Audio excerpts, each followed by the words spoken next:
On my kicker tonight, I have a spine-chilling feeling that cold-blooded murderers do normal things like watching News Gang and even this kicker. I have a feeling that during the day, they go about their business, eat, laugh, and even interact, and perhaps mourn with relatives of their victims. Take the case of Sergeant Kipyegon Kenei, that young police officer, more of a personal assistant or protocol officer, if you ask me, at the office of the Deputy President along Harambee Avenue. I have a feeling his killers and their accomplices have probably visited the family and even sent their contributions to Kenei's funeral expenses. Murder in Kenya is audacious, completely incapable of shame and completely incapable of conscience. That is why I have a feeling Sergeant Kenei's killers will either be present or will send condolences messages when the young policeman is buried this Saturday in Baringo. And as they lay flowers on his grave, Kenei's killers will be mulling what next for a script that has seemingly gone so wrong. Kenei was supposed to commit suicide. He was supposed to have shot himself in the head, having prepared himself for eternal sleep by changing into pyjamas for the long night. But Kiambu Road is sending the killers back to the drawing board as DCI investigators declared that Kenei was murdered. Suicide is one of the send-off narratives preferred by high-profile murderers in Kenya. When it is not suicide, it would be a love triangle gone sour and an overdose of some sexual performance substances. I speculate too much, don't mind me.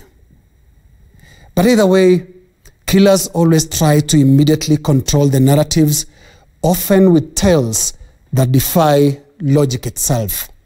You know, in 1990, Foreign Affairs Minister Robert Ouko shot himself and then set himself on fire and then broke his leg while attempting to flee the scene.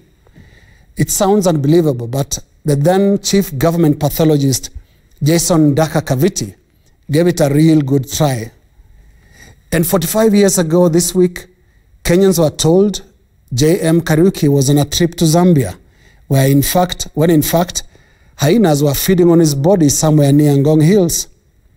Many years later, we were told a businessman traveled to Thailand, when in fact, his mutilated body was lying in an underground tank in his own home.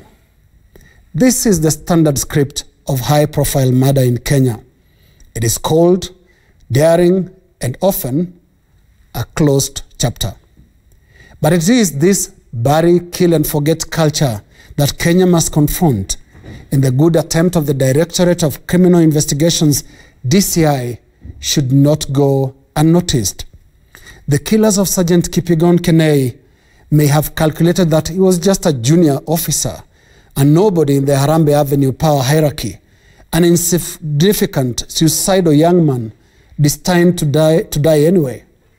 You know, that is how it works in an environment of impunity where power and money considers some lives as dispensable. This impunity must be confronted, and that confrontation is seemingly in good progress. It started with the retrieving of Tob Cohen's body from an underground tank, and now the confirmation that Sergeant Kenei did not take his life as suggested by his murderers. DCI must continue turning the tide. That is my kicker.